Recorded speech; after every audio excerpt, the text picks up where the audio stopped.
Boa noite, pessoal. Então, vamos lá. Como eu sempre brinco, são 20 horas, horário de Brasília, e nós vamos começar mais uma live. Bom, eu vou começar falando um pouquinho da importância dessa semana, né? Parecia até uma semana de lançamentos, de tanta coisa boa que aconteceu por aqui. É difícil eu conseguir, assim, 3 lives numa semana, até porque a semana da gente é corrida, né? Mas foi muito, muito bom, muito proveitosa. Todas as lives estão salvas no IGTV. A live de hoje também vai ficar salva. Eu vou começar a mandar os aviõezinhos aqui para chamar o pessoal para vir acompanhar a gente. Vou colocar aqui, mandando os aviõezinhos. E vamos começar a nossa live. Então, hoje a gente vai falar sobre a questão da aprendizagem, né? A importância dos pais, da família nesse processo de aprendizagem, tá? E por que essa preocupação? Vocês sabem que sempre aqui no meu perfil tem aparecido muitas mães que são mães educadoras e vem falando muito dessa questão do acompanhamento da criança, da educação dentro de casa, da educação no sentido formação pedagógica mesmo, processo de ensino-aprendizagem, né? E às vezes passa assim aquele olhar de que, poxa, mas essas crianças que estão institucionalizadas no sentido de que estão nas escolas, né? Essas crianças, elas não estão fora dessa minha fala, não, muito ao contrário.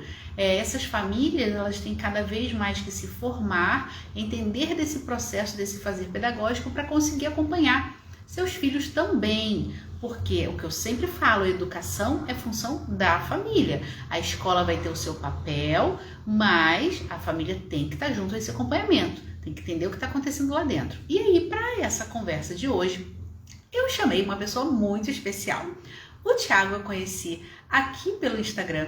Comecei a segui-lo, não sei de onde surgiu essa conexão, né? Porque chega uma hora que a gente já não sabe mais quem apresentou quem dentro do Instagram, né? E sei que eu fiquei encantada com as publicações dele dos stories, porque uma coisa me chamava a atenção. Primeiro, uma pessoa jovem, falando tão bem, de uma forma tão precisa, tão pontual, um olhar tão didático, né? Para transmitir esse conhecimento aos pais, justamente sobre o processo de alfabetização. Isso chamou minha atenção. E aí eu comecei a segui-lo. E comecei a ver cada publicação tão bacana que passei a compartilhar também para que outras famílias conhecessem o trabalho dele e passassem também a acompanhar, a seguir e a aprender, né? É um grande aprendizado sempre pra gente. Então vou começar me apresentando um pouco. Meu nome é Patrícia, como vocês já sabem, eu sou fonoaudióloga, eu atuo na área da linguagem e aí por isso tanto interesse na área educacional, né? Fiz há pouco tempo o curso com a Oline Scalabrin sobre alfabetização, que, nossa, acrescentou muito o meu fazer, aprendo muito com essas famílias educadoras aqui pelo Instagram e vou mandar agora o meu aviãozinho aqui chamar aqui o Thiago para participar aqui com a gente.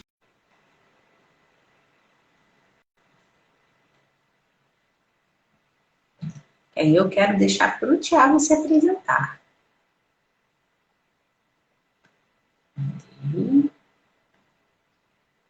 Chegando aí.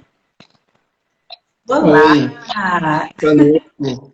Boa noite, Thiago. Finalmente a nossa live aconteceu, né? A gente já estava um tempão tentando agendar isso e saiu Sim, esse encontro. sim. Então, boa noite ao pessoal que está acompanhando. E eu agradeço você, Patrícia, né, por essa live, por essa troca de experiências, que nem eu até comentei com você em particular, que isso seria um bate-papo que cada um vai colocando sua experiência e assim a gente pretende ajudar os pais de alguma maneira. Então, eu nunca pensei que um professor ele ia se interessar tanto pela área da fonoaudiologia, né? Principalmente depois que eu conheci o método fônico. Então, eu estou muito feliz, agradeço pela oportunidade e espero que nós possamos ajudar de alguma maneira os pais. Sim, sim. Eu estava comentando com o pessoal aqui antes de enviar, abrir para você, né? Falando de como eu cheguei até você, que na verdade eu não sei mais dizer como que eu cheguei no seu Instagram, mas que foi de um grande aprendizado para mim, principalmente pelo esse olhar assim tão didático que você tem na tua colocação nos stories, né? A forma como você vai apresentando essa dinâmica da alfabetização, pontuando sobre diversos métodos, né? Então eu achei um material muito bacana para que outras famílias acompanhassem. Isso chamou a minha atenção, porque muitas vezes a gente tem uma fala técnica e a gente cuida muito disso, né? Para que a nossa fala canse o outro, né? Não que a pessoa não Sim. tenha competência para entender e tal, não é isso. Mas é que às vezes a nossa linguagem já está tão permeada pelo nosso fazer que a pessoa que não está habituada a isso fica um tanto quanto perdida, né? E eu encontrei na sua forma de falar e de explicar uma clareza muito grande. As pessoas precisam conhecer ele. E aí comecei a compartilhar algumas coisinhas, sempre citar teu nome, né? Porque eu acho que é assim que a gente vai criando uma rede, né, de apoio, na verdade, né? E aí, queria que você se apresentasse um pouco, falasse um pouco do teu trabalho. Como que você chegou também às redes sociais e começou a desenvolver trabalho por aí, não é? Bom, então, primeiro eu sou o Thiago, né? Como você já disse, e na verdade eu sou formado, vai fazer 3 anos apenas que eu sou formado em pedagogia, e na verdade a pedagogia ela entrou na minha vida de uma maneira assim, eu não pretendia ser professor, né? Então eu trabalhei durante 5 anos em uma empresa, essa empresa ela faz instrumental cirúrgico, e eu trabalhei como mecânico.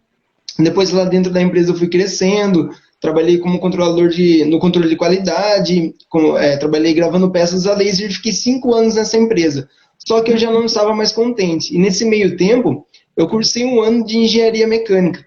Mas depois eu falei, isso daí não é para mim. Aí eu comecei a conhecer, através da internet, assim, alguns filósofos e alguns profissionais que falavam sobre filosofia. E eu comecei assim, a me interessar pelo assunto. Eu falei, caramba, filosofia é alguma coisa legal, faz a gente pensar as coisas assim de uma maneira diferente, ver a realidade de uma maneira diferente, e ao mesmo tempo a psicologia. E aí eu falei assim, eu acho que eu vou partir para essa área. Eu acho que eu vou partir ou para filosofia ou para psicologia. E nesse meio tempo, eu pedi a conta de serviço, eu falei, eu pedi pro meu patrão mandar eu embora, e eu falei assim, vou arriscar. E eu não sabia o que fazer, né? Só que eu não sabia se estudava para ser professor, para ser algum outro profissional, não sabia o que eu faria. E aí eu comecei uma amiga minha conseguiu um trabalho para mim como eventual numa escola, como inspetor. E aí foi o primeiro trabalho que eu tive numa escola. E nisso eu comecei a me interessar, né, por aquele ambiente. Eu falei, interessante isso. E é um modo de eu ajudar algumas pessoas também. Enfim, comecei a me interessar. E depois desse emprego, durou 45 dias apenas, eu consegui um outro emprego numa escola, e nessa escola tinha um diretor. E esse diretor, eu vi o trabalho dele e eu gostei muito. E eu sabia que esse diretor também era professor em uma faculdade aqui da cidade. E aí eu falei assim, aí eu comecei a pesquisar sobre pedagogia e tal, e aí eu vi que tinha filosofia e psicologia na grade da pedagogia. Aí eu falei assim, eu estava meio perdido, aí eu falei, quer saber? Eu vou arriscar, eu vou abrir uma porta, né, procurando uma janela. Então eu estava assim, tateando, procurando. Foi quando eu comecei o curso de pedagogia, e aí eu comecei a me interessar mais, eu comecei a gostar, eu falei assim, não sei se eu vou concluir o curso, eu acabei concluindo, e aí eu fui me interessando cada vez mais, me envolvendo, e hoje, né, hoje eu estou aqui, vai fazer 3 anos que eu sou formado, mas já tenho uma experiência como professor eventual, como professor da rede pública, também como professor regular da sala. E aqui no Instagram, na verdade, eu comecei a produzir conteúdo aqui, mas para tentar, o principal, eu não posso mentir, né? O principal objetivo era um jeito de ter uma renda extra, né? Então eu falei assim, né, eu tô almejando algumas coisas, e eu falei assim, eu quero arrumar um outro meio de ganhar um dinheirinho a mais também. Só que eu sabia que isso não era do dia para a noite. Mas eu falei assim, vou começar. Né? E depois que eu conheci o Ícaro de Carvalho também, né, muito bom. Nossa, a gente aprende muito com ele. E eu falei, eu vou Abre tentar. muito a cabeça da gente, né? E sabe o que... E aí eu comecei a postar uns conteúdos aqui, outros ali, e sabe assim, tateando também, meio perdido. E aí eu vi que isso daqui é uma escola também, porque a gente aprende muito aqui. Porque você tem interação com as pessoas, né? Você responde pessoas, você ajuda pessoas, e isso faz com que você estude cada vez mais e que você se interesse cada vez mais, porque você tem uma responsabilidade com o seu público. Então, uma pessoa que manda uma pergunta na caixinha para mim, eu não mando qualquer resposta. eu mando tudo o que eu sei, né? Eu mostro tudo o que eu sei, mas ao mesmo tempo, se eu não sei, eu tenho que pesquisar. Então, isso é uma escola. É muito bom isso, porque às vezes, né, nossa imaginação, né, nosso imaginário, ele não sabe, às vezes, isso está faltando para mim pesquisar, né? Então, o que eu vou pesquisar? Mas as pessoas, com a interação, né, com as perguntas, elas se forçam a estudar, elas se forçam, né, a ter uma responsabilidade e responder a necessidade dela. Então, eu comecei a produzir conteúdo não faz nem um ano. Eu comecei em julho do ano passado, né? E aí eu comecei com alguns stories e tal. Eu fui vendo que eu precisava trabalhar de maneira mais profissional. Eu fui tentando melhorar os posts, né? Fiz minha primeira live. Nossa, que dá um frio na barriga. Hoje a gente anda assim, né? Parece que é chegar aqui e fazer. Mas, nossa, eu lembro, primeira live ainda foi com a Mariane. Ela me ajudou muito também, me incentivou. E assim eu comecei. E aí eu fui vendo que muita coisa eu não sabia. Muita coisa que eu não sabia lá da faculdade. Mas depois disso daí também a gente vai adentrando nos temas e a gente pode ir falando. Mas assim, eu entrei com o objetivo de tentar fazer uma renda extra. E hoje assim, é uma escola. Em menos de um ano, mas eu aprendi muito. Muito, muito mesmo. Né? E tanto que eu fiz um e-book, depois eu disponibilizei um e-book gratuito para o pessoal, até um curso, hoje eu tenho meu curso, eu nunca pensei nisso, né? Então, assim, não estou fazendo propaganda, nada, tá bom? Mas, assim, eu nunca pensei que eu conseguiria fazer alguma coisa desse tipo, que a internet fosse proporcionar isso. E é muito aprendizado, é que eu aprendo muito. Sim, não sei se você viu o post da Olinda hoje falando sobre isso, sobre essa questão da venda pela internet, quando às vezes a gente subestima mesmo, né? Não valoriza isso. Nós, enquanto né, formadores, né, desenvolvedores de conteúdo, quanto a gente não dá tanto valor até ao nosso próprio material, e ela fez um post muito bacana sobre isso, depois vale a pena você dar uma olhada, eu botei no stories também, e muito bacana conhecer mais da tua história, né, e entender, aí agora eu fui entendendo como é que a gente se encontrou, porque surgiram umas palavras aí muito importantes, primeiro a busca pela verdade, o encontro da filosofia, o quanto isso ampliou teu conhecimento, né, e abriu a tua mente para outros desejos, né, e entender que assim, esse lugar que eu tô ainda não é o meu lugar, né? A filosofia faz muito isso com a gente, né? E nomes de referência, né? Que são pessoas muito importantes que permeiam o nosso trabalho, o nosso olhar, né? Então, Ícaro, Ítalo, Olinda, Professor Olavo, nossa, são monstros assim que a gente tem que seguir, absorver tudo que a gente puder dessas pessoas, né? Que só tem a agregar, né? Sim. E aí, hoje, a nossa proposta é falar justamente sobre essa questão, né? Falando de olhar, de busca da verdade, de conhecimento, a questão das famílias acompanhando seus filhos nesse processo de aprendizagem, né? Tanto nas famílias educadoras, que eu chamo tanto aqui para o meu perfil para a gente conversar e conhecer mais desse processo, quanto também nas famílias que estão com crianças nas escolas, né? Que eu acho que assim, muito mais tem que ter esse cuidado, esse olhar, porque a gente às vezes entende que a gente está terceirizando essa questão da educação. De fato, né? Não deixa de estar errado passar isso pela nossa impressão, né? Só que é um pouquinho diferente. Não é simplesmente, coloquei na escola, a educação está lá. A educação nunca vai ser função da escola, a educação é função dos pais. O que a escola faz é um balizador, um norteador de aprendizagem. E que nós, famílias, temos que estar sempre ali, correndo em paralelo, para que aquela aprendizagem se dê, né? E aí a gente entra no que é o educar de fato. E aí, antes dessa criança chegar nesse processo de aprendizagem, né, eficiente, quando a gente começa a formalizar, que é o processo de alfabetização em si, né? O que você entende pelo teu fazer, pela experiência que você já teve de acompanhar as crianças, e não só o acompanhamento como professor, mas antes disso também, porque eu já trabalhei em escola, nunca fui professora, como a gente aprende com esse olhar do lado de fora, né? Sim. O que você entende que seriam, assim, habilidades, pontos importantes para a gente passar para as famílias que devem ter um olhar em relação a essas crianças? Coisas a desenvolver, aspectos a ter atenção especial, né? Então, passo o microfone para você. Então, primeiro, antes de entrar assim, de eu começar a falar diretamente sobre o que precisa ser trabalhado, eu gostaria de contar duas histórias que aconteceram comigo. Uma eu até publiquei no feed hoje, E as duas, assim, são resultados do que depois a gente vai comentar. Uhum. Fazia uns 2 meses que eu tinha concluído meu curso da faculdade, né? Então eu era um professor recém-formado e tudo muito novo, muita insegurança. Depois a gente vai entrar nessa questão também que a faculdade não prepara totalmente o professor, muitos professores acabam Sim. ficando perdidos. E com 2 meses apenas ali, que eu tinha concluído meu curso, eu comecei a dar aulas como professor eventual nas escolas públicas. Então eu deixava o meu nome nas escolas e eles me chamavam quando faltava algum professor. E foi assim que eu comecei. Eu me formei em julho, né? Junho, julho.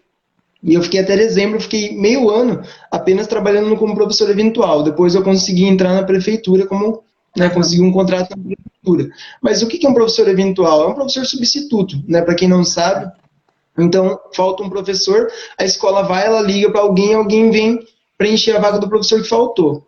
E aí, eu ali ainda muito jovem, muito animado também, por sinal, né, mas ao mesmo tempo muito inseguro. E o que aparecia, eu pegava, né? Então, ligou de uma escola, tal, vou lá dar aula, ia sempre com uma pasta cheia de materiais, cheia de atividades.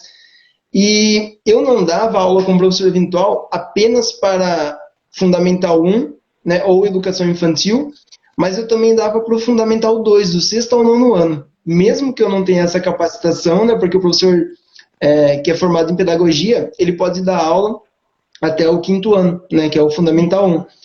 E me chamaram para dar aula. Eu sempre ia numa escola que tem o Fundamental 2 também por falta de professores, eles acabavam me chamando.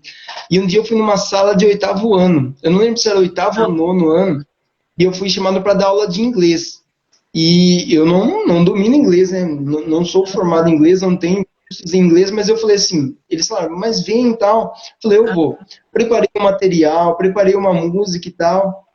Cheguei na sala, eu estava dentro da sala esperando, e os alunos entraram, foi uma algazarra. Eu não falei nada, eles já entraram assim num ritmo frenético, né? Não. Muito, bagunçando tudo, e eu só observando. Eu só fiquei observando e falei, o que está acontecendo aqui? E aí eles começaram uma algazarra como se eu não estivesse ali. E eles mexiam as carteiras, eles colocavam onde queriam, eles subiam nas mesas, e aí começou uma algazarra e eu só observando. Aí eu falei, mas o que está acontecendo? Né? Mas o que é isso? E foi quando eu comecei a conversar com a sala e tal, e aí eu tinha uma aluna muito agitada, e que ela falava assim, professor, não precisa dar aula, e não sei o que lá, e eles não queriam deixar eu dar aula. E eu Aham. ali meio perdido. Aí eu comecei a me colocar e tal, para ver se eles se acalmavam, e se acalmaram. Né? E eu comecei a dar minha aula. Mostrei uma música em inglês, e já quando eu fui mostrar a música, uma aluna levantou, veio e quis tirar o pendrive da minha mão, o pendrive que eu tinha levado. Ela falou assim: não, professor, não vamos escutar essa música, não. A gente vai escutar essa música. E tirou um pendrive assim do bolso e falou: não, vamos escutar essa música. Que era um funk, alguma coisa assim. E eu falei assim: não, não é assim que a aula funciona. Quem que? Você pensa que tá fazendo o quê? Como não é assim que funcionam as coisas? E aí foi uma conversa, e ela insistindo, e os outros alunos gritando e tal. E aí até que ela, né, voltou pro lugar dela. E eu falei assim, meu Deus do céu, aquilo ali já foi um choque para mim. E eu Sim. passei a música e tal, comecei, aí depois que eu passei a música, expliquei algumas coisas, virei de costas, comecei a escrever na lousa. De repente uma barulheira, começa de novo uma barulheira, e aí eu nem olhei para trás. Eu falei, eu vou continuar fazendo, que uma hora eles vão se cansar, porque Uhum. parece que não, mas só gritar, né, não resolve, não é assim que resolve. O problema é pior do que isso. Não é um professor bravo que vai conseguir dominar a sala, não é tão assim que as coisas funcionam, não é como antigamente. E o que aconteceu? Eu estava de costas, escrevendo na lousa, e aquela barulheira, eu escutava que tinha coisa caindo e tal, de repente passou do meu lado aqui, ó, bateu na lousa um dicionário. Então eles Cara. tacaram um dicionário. E aí eu falei assim, que isso, o negócio é sério, né? Daí eu virei, quando eu olhei, o que tinha? Eles jogando papel higiênico para cima e mexendo carteira. E eu falei, e agora? O que eu vou fazer? E eu Ah, fiquei em silêncio. Eu fiquei em silêncio só olhando para eles. E eu esperei eles, todo mundo me olhando, até que um começou a perceber que aquilo não estava legal. E eles foram se acalmando. Foram se acalmando, e aí eu comecei a falar. Comecei a falar, né, que assim, não dando lição de moral, mas tentando cativar com alguma fala que aquilo sim. não era o certo e tal. O menino que tacou o dicionário, ele não veio falar comigo nada depois. Mas a menina do pendrive, depois do final da aula, eu consegui conversar com todos eles e através da letra da música, que era uma música assim meio motivadora, eu consegui fazer com que eles prestassem atenção e que eles repensassem as ações deles. E no final, interessante que todo mundo saiu e a menina que começou a agitação, ela ficou por último e falou assim, professor, me desculpa. Olha só, o que eu fiz foi errado, tal, tal. E isso, no final, vamos dizer assim, valeu a pena. Mas assim, é uma coisa assustadora, porque a gente vê uma notícia na televisão que um professor foi agredido, você acha que está lá na cidade grande, eu moro no interior, você acha que isso acontece na cidade grande, que não vai chegar a você e chega, né? Muitas vezes o professor, já tem professor que queimaram o cabelo da professora, tacaram fogo, professores que são agredidos com cadeirada, furam o pneu do carro, enfim, isso foi um aprendizado muito grande, né? E por que será que as crianças chegaram nesse nível, né? Por que a sala estava nesse nível? Então, essa é uma história, depois a gente vai comentar disso. E a outra história, eu já dava aula na prefeitura aí como professor regular da sala, então eu trabalhava com uma sala o ano todo, e era uma sala de 5º ano. Uma sala assim que foi a minha primeira sala, né, que eu fiquei assim o ano todo, minha primeira turma, e foi uma experiência muito boa.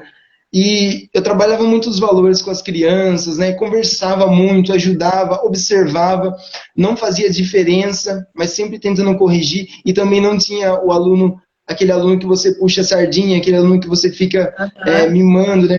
Isso daí os alunos também percebem, né? E aconteceu um dia que uma aluna, né, sempre que eu enviava todo dia lição de casa, e sempre os alunos, eu olhava a lição de casa no dia seguinte, quem não tivesse feito a lição, eu enviava um bilhetinho. E aí eu enviava um bilhetinho para os pais assinarem, para os pais tomarem ciência. E um dia uma aluna, assim, ela era uma ótima aluna, só que o temperamento dela era muito forte, ela era meio estourada, sabe, meio nervosa, mas ela era uma aluna muito boa também. E aí ela trouxe o caderno para mim, ela falou assim, olha, professor, ela não tinha feito a lição, ela falou assim, olha, meu pai assinou.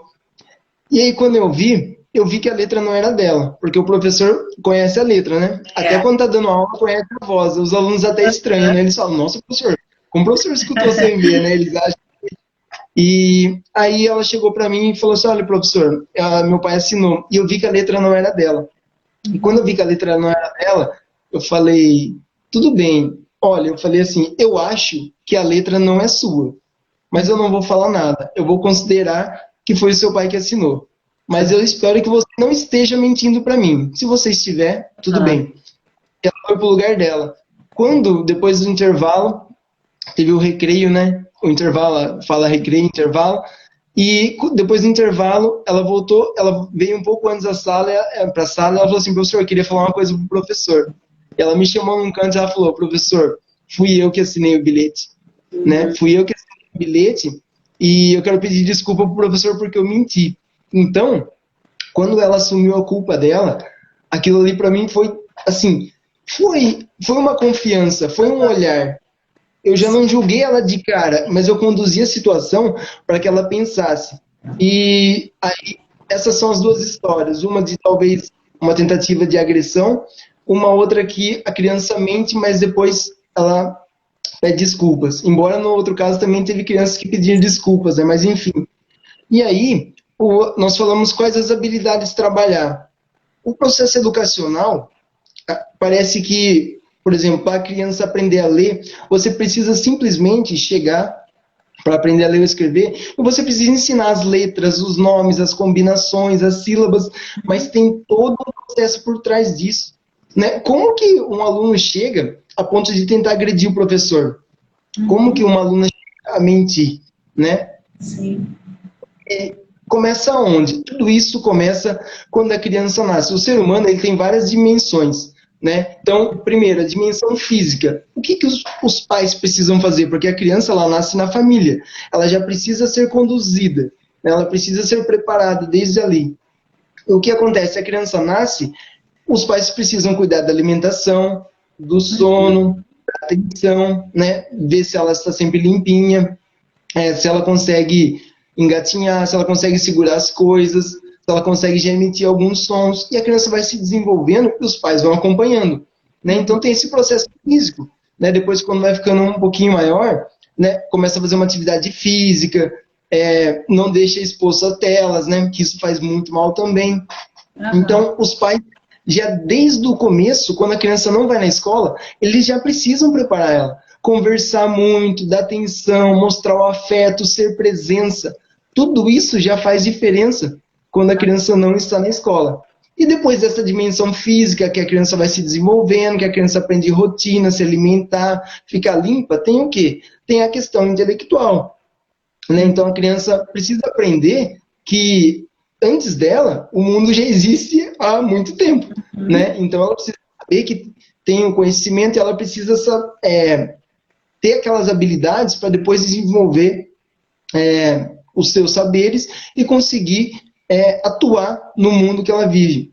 E depois também, da parte intelectual, tem a educação da vontade, que a criança ela não pode simplesmente fazer tudo o que ela quer. Então a criança ela precisa também ser ensinada nas virtudes, nos valores. Ela precisa ser ensinada que as coisas não podem ser do jeito que ela quer. Porque com os adultos também não é assim. Nem sempre eu estou disposto a dar aulas. Tem dias que eu falo assim, nossa, eu vou ter que dar aula hoje. Né? Tem dias que você fala, nossa, eu vou ter que estudar isso, mas é obrigação. Para a criança é um pouquinho mais difícil de entender, eu sei, por causa da maturidade dela, mas isso é muito importante. E a criança, então ela precisa passar por essas etapas. Ela precisa entender isso antes de entrar nessa fase, por exemplo, da alfabetização, por exemplo, da pré-alfabetização. Se você, por exemplo, uma criança que ela vai na escola e ela é muito bebezinha, muito mimada, né? Ela não sabe sentar direito, ela tem disposição, não se concentra porque assiste muita TV em casa. Tudo isso deveria ser um trabalho que os pais já deveriam ter feito. A criança não se adequa às rotinas. Então, o que acontece? Os pais, eles precisam fazer esse trabalho antes. Preparar a criança. A parte intelectual. Os pais, desde sempre, ler uma história, mostrar os livros, mostrar que isso faz parte, né? Que o conhecimento é um modo de atuar na realidade. Depois, eu até anotei aqui, ó, a parte da educação da vontade, que hoje é um dos maiores problemas, que a criança ela não tem vontade e ela simplesmente parece que não precisa fazer aquilo. Gente, para um professor é uma tristeza isso, porque você fica amarrado, você não tem a autoridade que os pais têm, mas os pais às vezes também não fazem isso. Não estão exercendo, né? E isso é muito comum. E você fala para o que muitas vezes eu escuto, professor, não quero fazer isso, eu não gosto. Então, mas não é assim que funciona. Eu sei que às vezes tem coisas mais legais e coisas mais chatas, mas tem que fazer o processo. Agora, se a criança é muito mimada, né? Qualquer coisinha chora, nunca fez uma atividade física, qualquer coisa está cansada, numa escola ou numa aula particular ou em qualquer outro estudo, ela não vai ter as habilidades para desenvolver a aprendizagem. Então, você vê que esse é todo um processo, não é verdade? Você né? Esse trabalho é muito importante. Quantas crianças que não conseguem desenvolver a fala, mas os pais às vezes acham que isso é normal, não se interessam. Então, os pais precisam estar atentos para observar o que eles precisam fazer com a criança. Mas é só ter o filho e ele vai se desenvolvendo? Não é assim. A criança ela precisa ser conduzida. Né? Ela precisa ter uma base, seja de valores, seja de estímulos, né? Seja educar à vontade, fazer uma atividade física, tudo isso, uma rotina. Né? Uma criança que não come bem, muitas escolas, né? Por exemplo, a gente vê isso, é muito comum ver isso. Muitas escolas, a criança chega com fome e ela não desenvolve a aprendizagem, porque ela não comeu em casa. Tem crianças que passam por necessidades. Então, como que ela vai se concentrar se ela não comeu? Se concentração exige energia do corpo. Então, você vai vendo que é todo um trabalho. Então, para tudo isso, para a gente chegar na alfabetização, ou na pré-alfabetização, você precisa trabalhar com o bebezinho, né? Por que muitas crianças não falam? Às vezes os pais não conversam com ela, né? Ou a criança fica o tempo todo na TV. Então, eu acho que você deve ver muito isso, porque muitas crianças não desenvolvem a fala porque não tem um interlocutor. Não conversam, né? Não tem ninguém que conversa com ela. Então, todos esses fatores são, assim, o básico que às vezes as famílias, não por má vontade, mas porque às vezes não sabem, né? Simplesmente, e a criança depois tem alguns a aprendizagem acaba sendo prejudicada mais para frente. Uhum. Eu gostei muito da tua explicação, remeteu muito à conversa que eu tive com a Simone na terça-feira, a live falando sobre autoridade na educação dos filhos, né? Autoridade que confere segurança. E ela falava Sim. justamente isso, Tiago, que essas questões da primeira infância, né? Esse momento da criança antes da educação formal, como a gente chama, né? Elas são tão simples e que às vezes a gente não valoriza. A gente deixa passar situações, né, momentos em que você pode exercitar esse tipo de virtude na criança, para que aí sim você comece a regar aquela sementinha, né, do valor humano que você está aplicando ali, e que isso alimento ao intelecto, justamente como você estava falando. Né? Então, alimentar o intelecto não é fazer o cara com 4 anos de idade conseguir somar ou aprender o alfabeto inteiro. Não, isso vai ser uma consequência, isso vai acontecer porque outras habilidades e virtudes estão bem assentadas, né, fundamentadas, por menor que seja essa criança, porque cada idade dela vai ter a sua etapa de conquistas nesse sentido, mas com a família norteando aí, que é assim como você também falou, isso não vai ser competência da escola, a escola não vai conseguir cobrir isso, né, porque tem um limite Sim. dessa autoridade, né, dessa permanência com a criança, desse papel do educador lá da escola, que não é o papel do educador de casa, que são os pais. Cada um tem a sua função, né? Então é importante marcar isso, porque às vezes quando a gente comenta muito, fala muito sobre o homeschooling, parece que a gente está desacreditando da escola, né? Ou diminuindo o papel dela. Não é isso, é justamente para conseguir colocar cada um no seu papel, não é? E que as famílias consigam enxergar isso. E que essas atitudes de exercício, né, elas são muito simples, e que, infelizmente, essa vida louca e essa imersão em tanta informação acabou poluindo tanto a cabeça das famílias que você perde o que é o essencial, né? Infelizmente. Né? E aí a gente caminhando um pouquinho nessa linha, né, cronológica aí dessa criança, então a gente trabalhou isso tudo, essa criança está se desenvolvendo, chegou a hora. Né? E aí a gente vai começar a formalizar esse aprendizado. Daí, como que você enxerga essa nova fase da criança? Quando ela dá esse passinho à frente. E aí sim chega o processo de aprendizado formal, a apresentação das letrinhas, a identificação do seu próprio nome. Porque isso também tem uma conexão muito grande de quem sou eu. Quem eu me entendo como representação. Né? Tem um comentário aqui pra gente. Ó. Ah, a Sabrina lá do Rio é minha cunhada. Ela também é professora.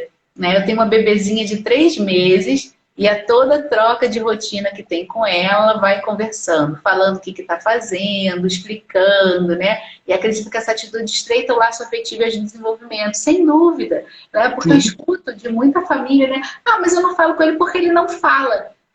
Não é assim que acontece o processo. É exatamente o que a Sabrina colocou. É na troca de fralda, é aquela troca de olhar, porque a criança está experimentando o som da voz da mãe, né?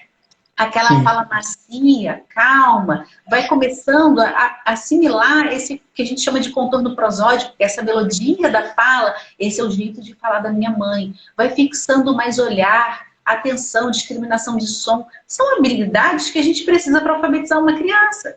E ninguém para pensar que numa simples conversa você está estimulando isso. Mesmo que a criança ainda não tenha habilidade de fala, mesmo que a criança ainda seja muito pequenininha e mal consegue focalizar um olhar, mas ela escuta a voz, ela procura. Ela não sabe nem direito para onde ela tem que olhar, mas ela está em busca. Né? São habilidades que a gente precisa lá na frente. E que a gente não desenvolve assim, né? Ah, hoje eu vou desenvolver isso, pronto. Quando você falou da afetividade, isso é muito interessante, porque quando o aluno ele tem uma boa relação afetiva com o professor ou com os pais, o desenvolvimento dele é melhor.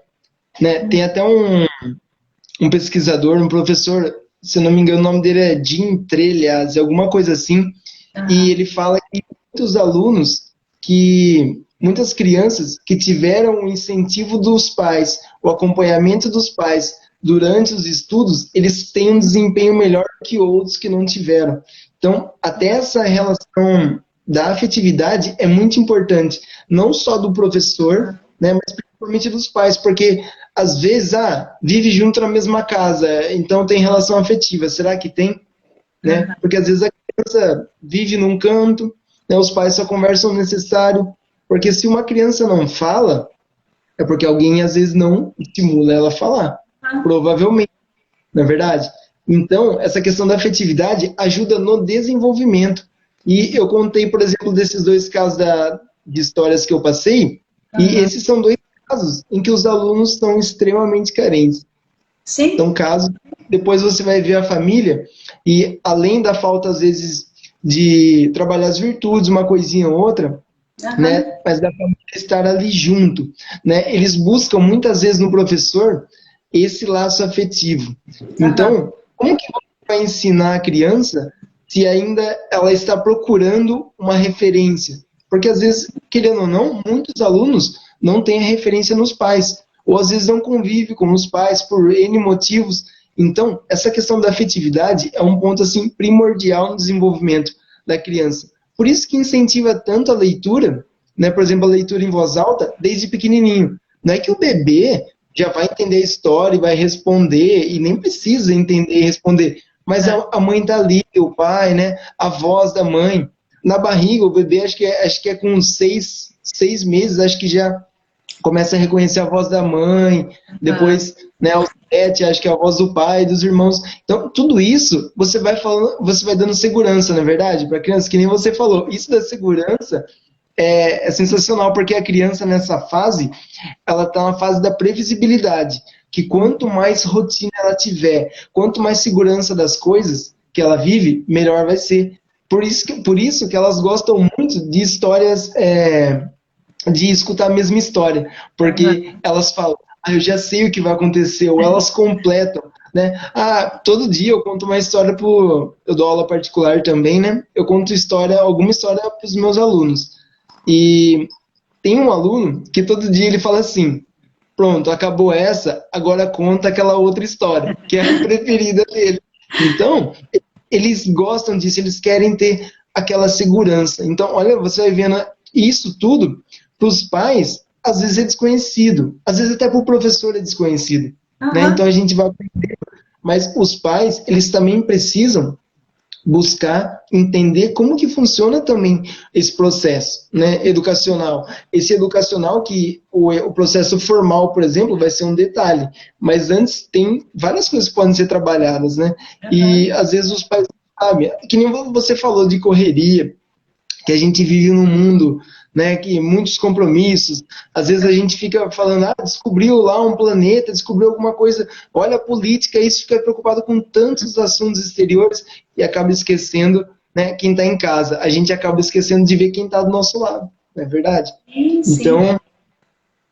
sabe, Tiago, uma fala que eu tenho repetido muito, mas muito para as minhas mães, em todas as lives acaba acontecendo essa fala de novo, né?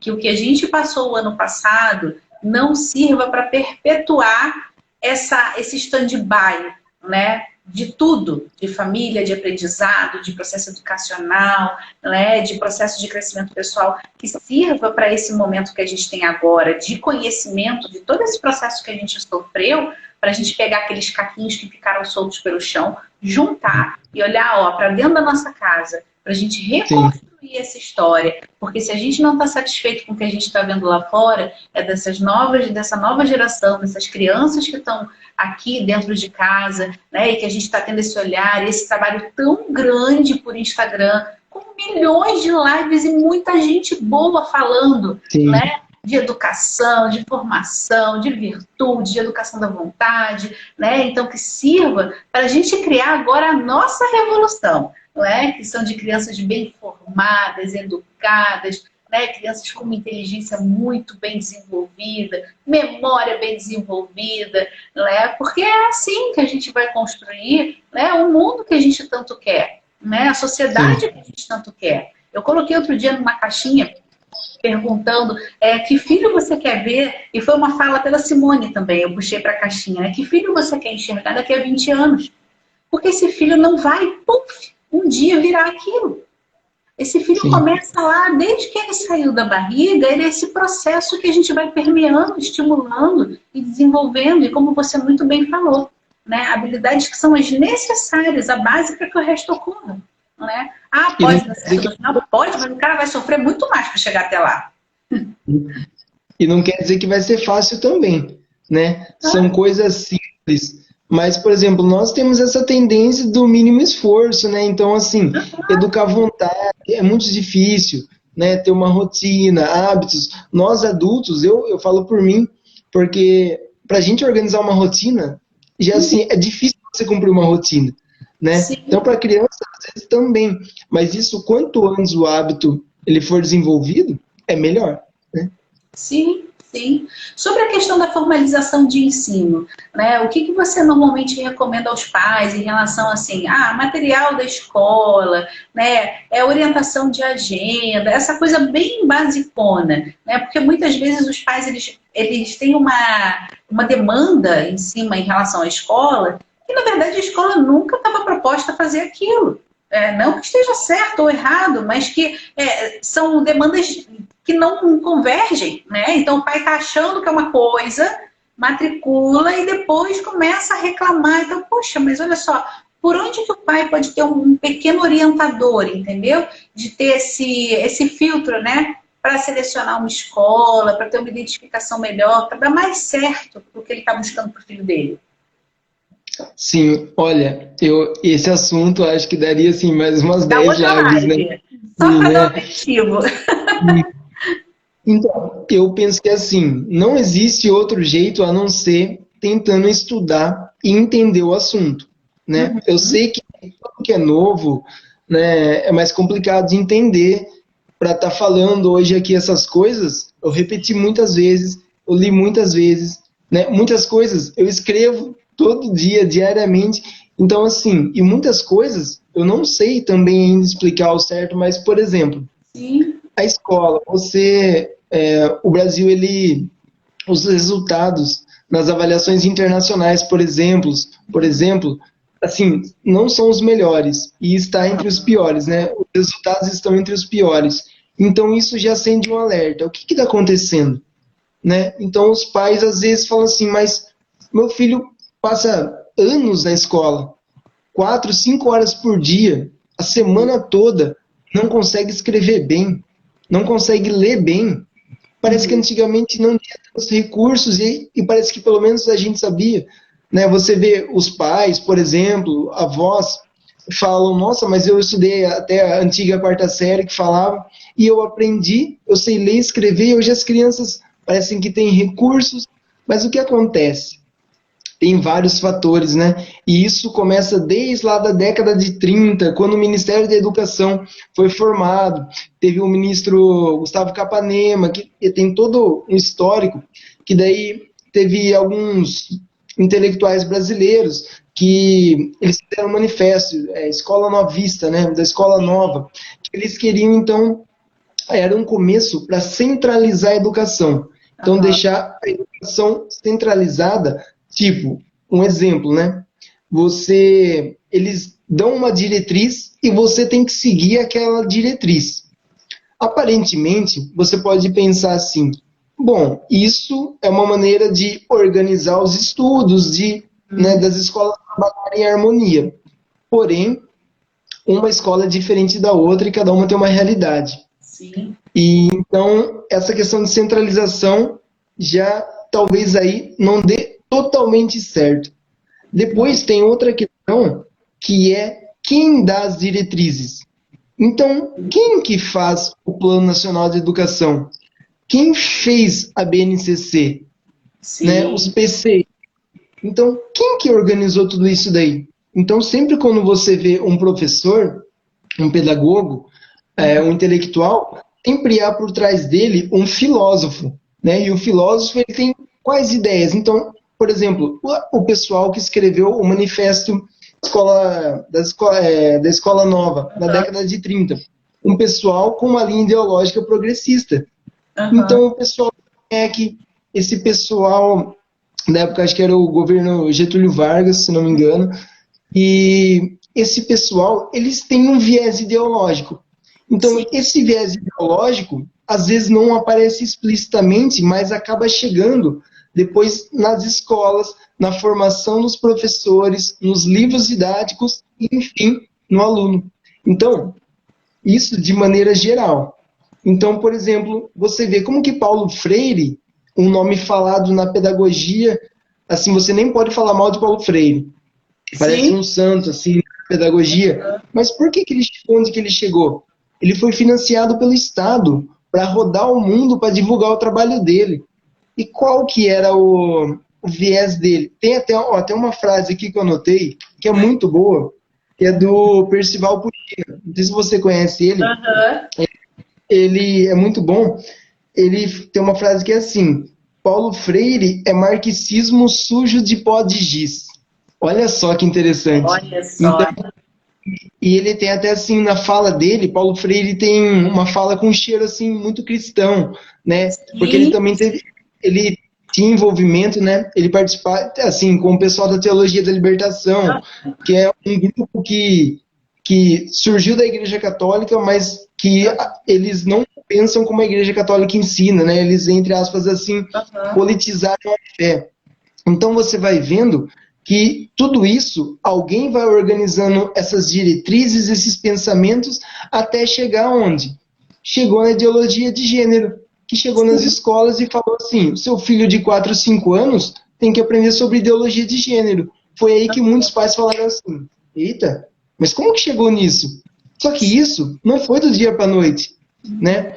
Tem pesquisas, eu vi o Thomas Juliano falando numa live com a Olinda, Eu assisti que essa live. o Thomas Juliano ele é historiador e ele tem um livro, eu não estou com ele aqui, mas se chama Desconstruindo Paulo Freire. Isso. E ele falou que desde a época da década de 90, há pesquisas, inclusive com Paulo Freire, começando estudos sobre gênero, né? A pessoa, né, uma das, não sei se é uma das idealizadoras ou uma idealizadora da ideologia de gênero, é a Judith Butler, ou Butler, Judith Butler, que ela é uma filósofa e ela que tem um livro sobre gênero e tal, e isso não nasceu hoje também, né? Eu não sei agora ao certo se é década de 80, década de 70, alguma coisa assim, mas isso daí vai sendo, eles vão dando um jeito de colocar o que eles querem em forma de educação. Então, por exemplo, teve, eu não lembro o ano que foi, alguns anos atrás, que teve a votação nos municípios para aprovação da ideologia de gênero ou não, né, no plano da cidade, no plano educacional da cidade, que dura 10 anos. E as famílias acordaram, teve um movimento gigante, né? Eu lembro aqui na nossa cidade, né, o pessoal ia, votava, protestava, né, muitas movimentações, e as famílias falaram: eu não quero que o meu filho aprenda ideologia de gênero, porque ideologia de gênero é o quê? Um resumo, é a desconstrução da identidade. Então, não é que está falando que não tem que respeitar os homossexuais, né? Não é isso. É que ele destrói a identidade do homem, da mulher, do homossexual, ele destrói a identidade de qualquer pessoa, porque ele diz que nós não temos, né? Nós não temos uma natureza biológica. Você não é mulher ou não sou homem. Você é o que você constrói. Nós somos uma construção social. Então, e por que ensinar isso? Por que ensinar isso? Por que não ensinar apenas o que deve ser ensinado nas Aham. escolas? O que acontece? Entendeu? Então você vai vendo que tem todo, né, um trabalho ideológico que ele vai entrando, e o melhor meio é o quê? A educação. Você vai Claro. na faculdade, por exemplo, no meu TCC, eu citei o Olavo de Carvalho, ele fazendo algumas críticas ao socioconstrutivismo. Eu Aham. tive que ir do meu trabalho, porque senão meu trabalho não ia passar. Eu ia te perguntar isso. Você conseguiu aprovar esse TCC? Eu passei. Audacioso. É Não, eu difícil. passei, mas eu tive que tirar o nome do Olavo. Meu Aham. orientador pediu. Então você vai vendo que assim, por que isso? Por que na faculdade, estou falando da faculdade de pedagogia, por que Aham. só se trabalha com autores progressistas? Sim. Piaget, Vygotsky, Vallon, Aham. Paulo Freire, né, Pierre Bourdieu. Por que só trabalha esse pessoal? Será que não tem alguma coisa? Por que não fala do outro lado da moeda? A ideia, né, o marxismo, ele diz que que é para formar pensadores críticos, né, que Aham. autor, mas na verdade eles vão alinhando você e vão usando você como instrumento social, né? Para você ser militante. Que Paulo Freire, por exemplo, Paulo Freire é o patrono da educação brasileira. Paulo Freire defende Che Guevara, por exemplo, que o cara fuzilava as pessoas. Aí você fala, mas cara, o cara desse, né, e vem falar, e é o patrono, como que um cara faz apologia à morte, né? E aí você vai falando, alguma coisa está errada, não é verdade? Mas daí, o que Paulo Freire acrescentou?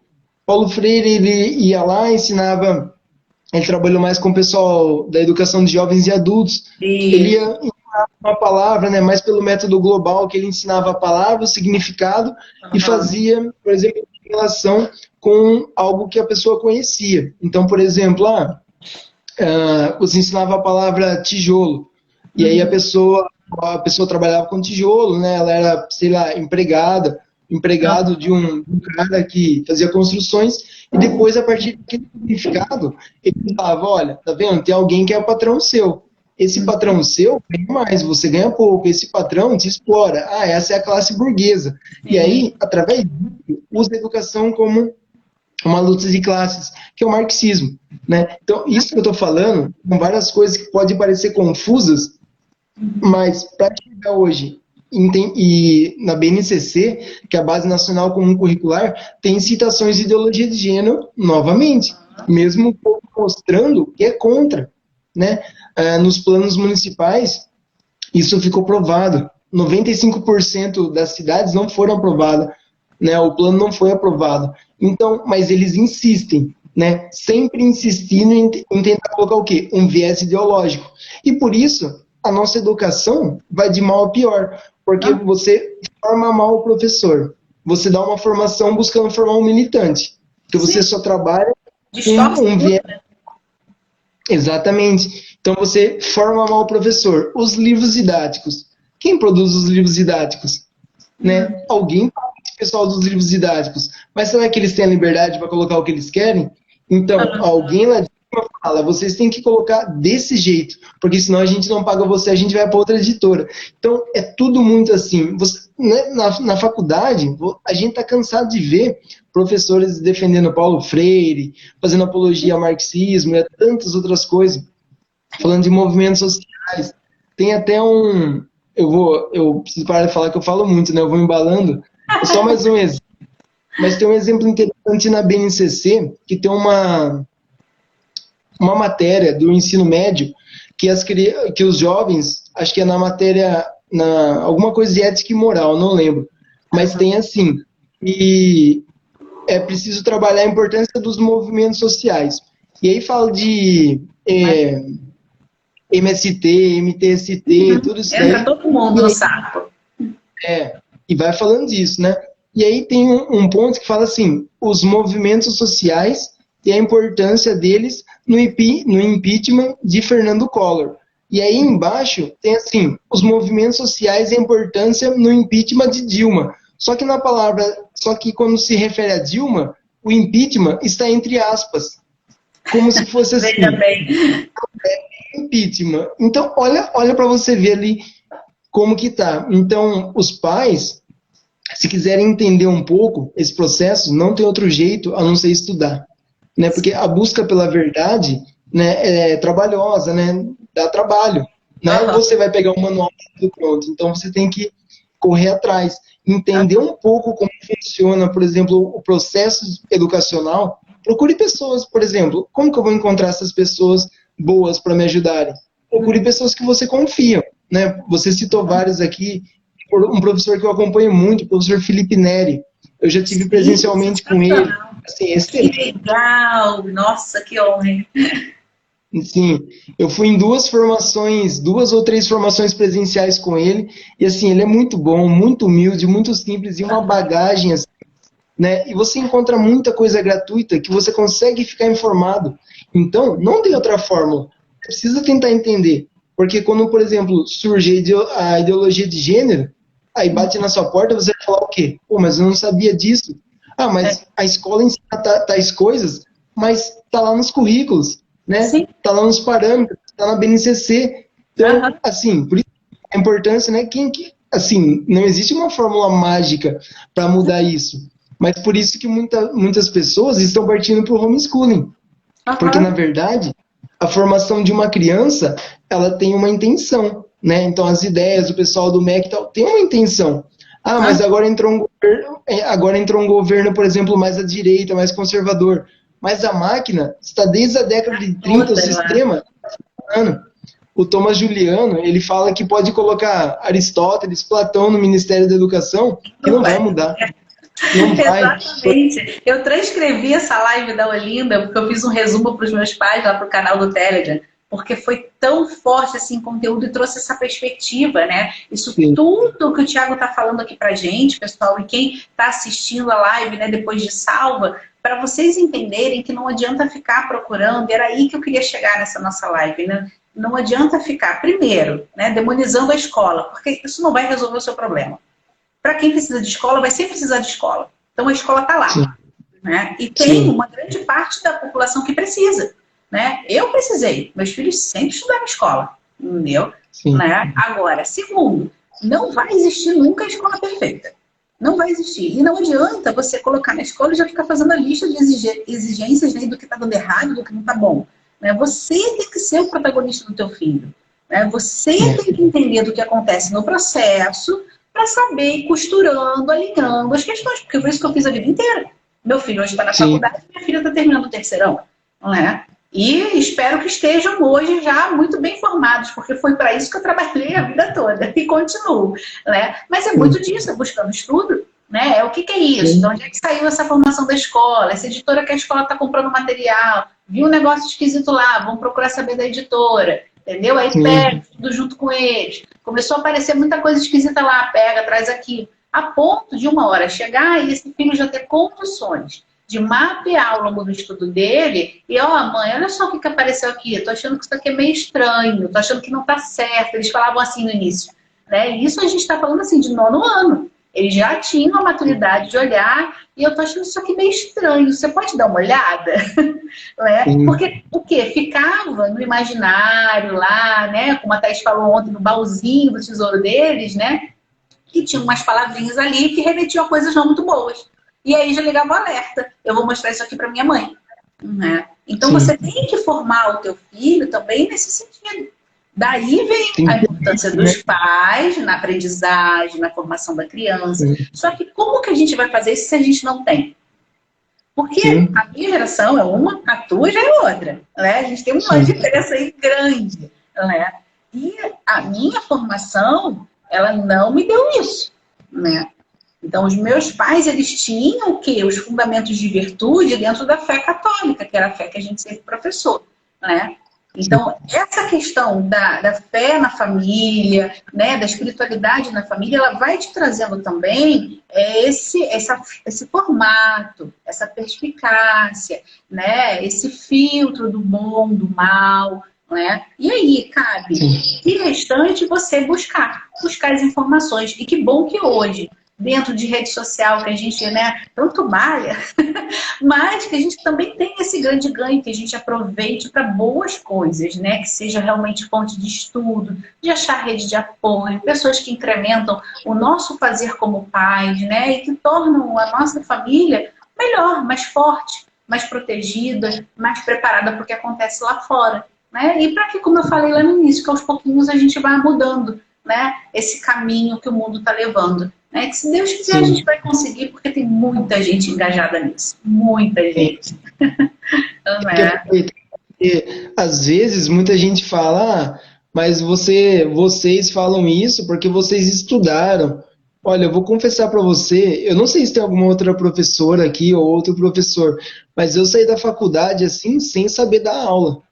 E eu era um bom aluno, na verdade, né? E assim, sem entender alguns temas. Eu lembro que na época que eu comecei a fazer a faculdade, eu conheci os vídeos do professor Carlos Nadalim. E aí eu acompanhava no YouTube, gratuito, né, os vídeos dele.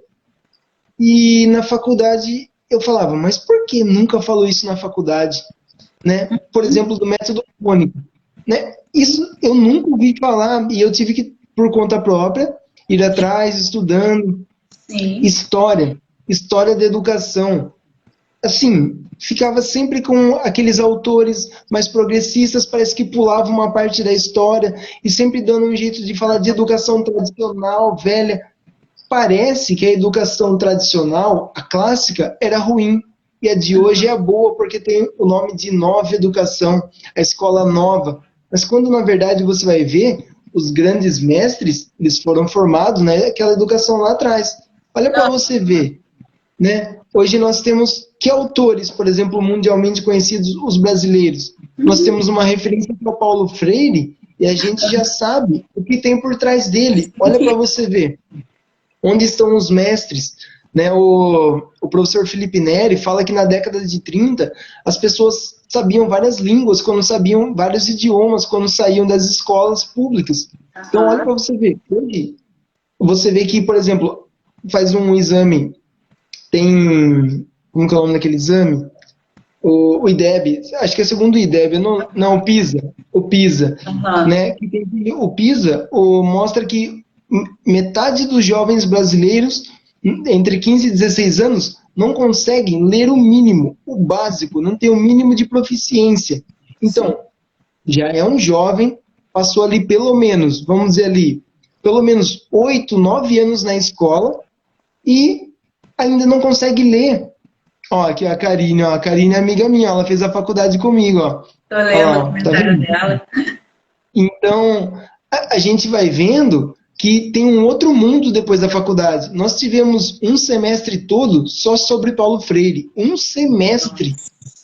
Meu Deus, aí eu falava, aí eu via as coisas por fora, e na época eu conheci o professor Olavo de Carvalho por vídeo, né? Aí eu falei assim, meu Deus do céu.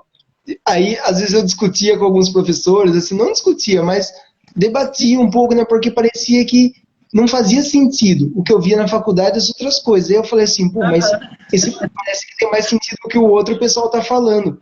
E eu, na minha mente, eu tinha que a faculdade, por exemplo, eu ia sair da faculdade sendo professor, sabendo da aula, chegar para uma turma fazer tal coisa, e você aprende na raça. Não tem, assim, você não sabe, você sai desorientado. É uma coisa de louco.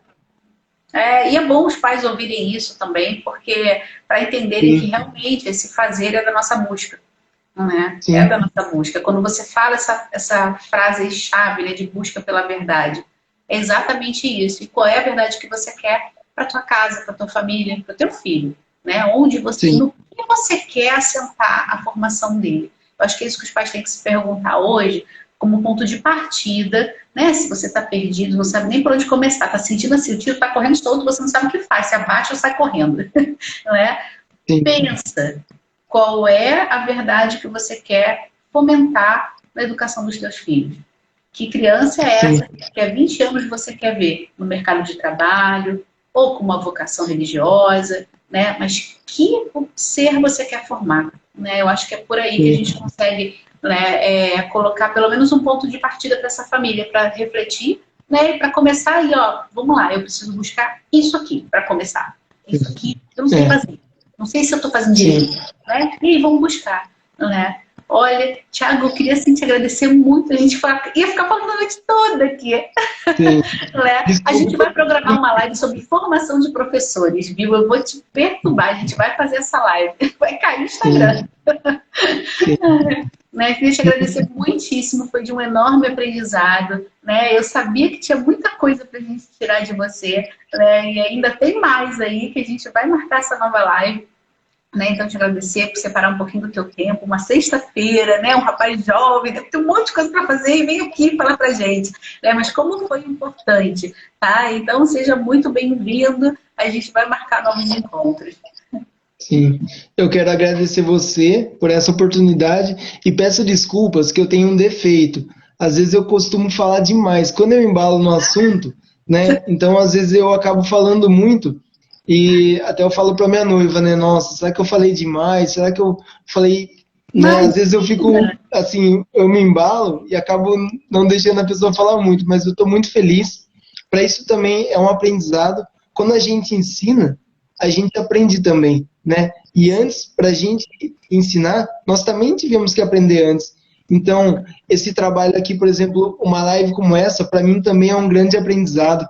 né? Falar com outra profissional, falar com pais, falar com outros professores. Não sei se essa live vai chegar até outros professores, mas assim, eu quero deixar que eu não sei também, não sou uma referência, né? Não sou um mestre, não sou assim, um modelo de professor, mas a gente está caminhando, né? Estou caminhando e assim muitas outras pessoas estão caminhando. E só para encerrar, muitos pais também têm se interessado por essa área, né? A área da educação dos filhos, tanto se na educação do lar, na educação domiciliar, mas também na educação formal. Então, pais, comecem aos poucos, né? Comecem a acompanhar pessoas, perguntem, aproveitem essa ferramenta. O Instagram é muito bom, você pode tirar dúvidas.